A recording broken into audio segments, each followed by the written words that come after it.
तंत्र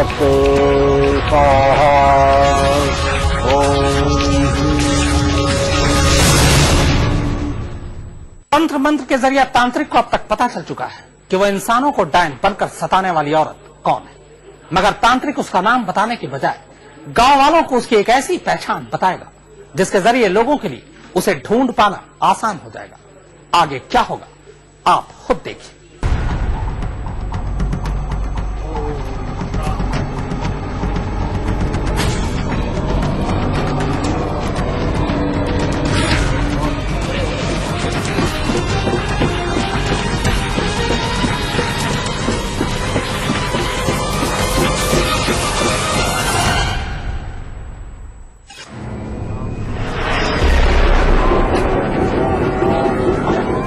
अब डायन का नाम सबके सामने है, लेकिन हर किसी के लिए अपने कानों पर यकीन करना मुश्किल हो रहा है। ये नाम है ही कुछ ऐसा। दरअसल ओझा ने अपनी जुबान से हल्दर के मासूम बेटे के कातिल के तौर पर जिस औरत का जिक्र किया है उसके बारे में किसी का ऐसा सोच पाना भी मुश्किल है। लेकिन दिक्कत ये है कि बस्ती के तमाम लोग इस ओझा पर आंख मूंद कर यकीन करते हैं और उनके लिए अब ओझा की बताई औरत को डायन मानने के सिवा कोई चारा भी नहीं है।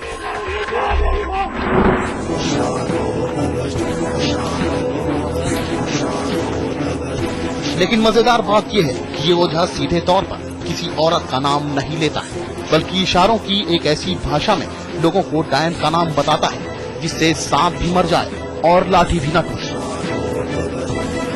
बकौल तांत्रिक बस्ती में जिस औरत के चेहरे पर एक काला दाग है वही हल्दर के बेटे की कातिल है। इधर तांत्रिक इशारों में अपनी बात कहता है और उधर हल्दर समेत बस्ती के तमाम लोग चेहरे पर काले दाग वाली औरत की तलाश शुरू कर देते हैं। लेकिन चूंकि बस्ती के तमाम लोग एक दूसरे को जानते हैं, लिहाजा गांव वालों को उसकी पहचान में ज्यादा दिक्कत नहीं होती। इस इलाके की अशिक्षा और लोगों का भोलापन ही उनके लिए मुसीबत का सबब बन जाता है। इस तरह की निशानदेही शातिर दिमाग ओझाओं की बदमाशी के सिवा कुछ भी नहीं। लेकिन हैरत की बात यह है कि लोग इनकी बदमाशी को अलौकिक ताकत मानकर इनके पीछे इनकी राह पर चल पड़ते हैं। अंधविश्वास के जाल में जकड़े बस्ती के लोग अब तांत्रिक से ही हल्दर के बेटे को जिंदा करने का तरीका पूछते हैं। लेकिन अब की तांत्रिक जो तरीका बताता है उसे जानकर वहां मौजूद तमाम लोगों के पैरों तले जमीन खिसक जाती है।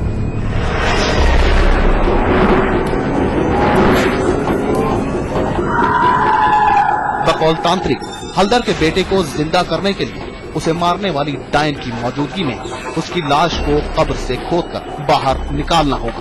तांत्रिक का दावा है इस दुनिया में अगर कोई उस मासूम को दोबारा जिंदगी दे सकता है तो सिर्फ और सिर्फ उसकी जान लेने वाली डायन।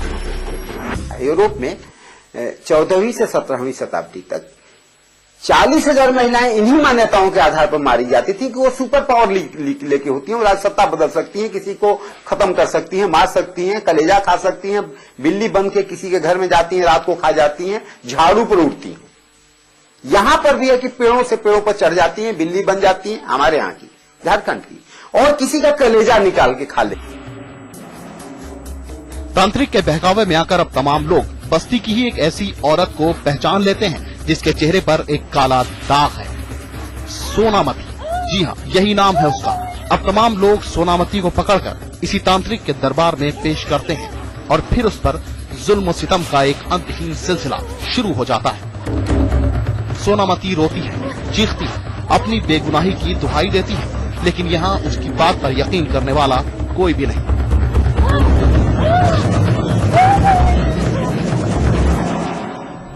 और जुल्म के आगे घुटने टेक कर बेगुनाह सोनामती तब हार कर बस्ती वालों की हर बात मानने को राजी हो जाती है।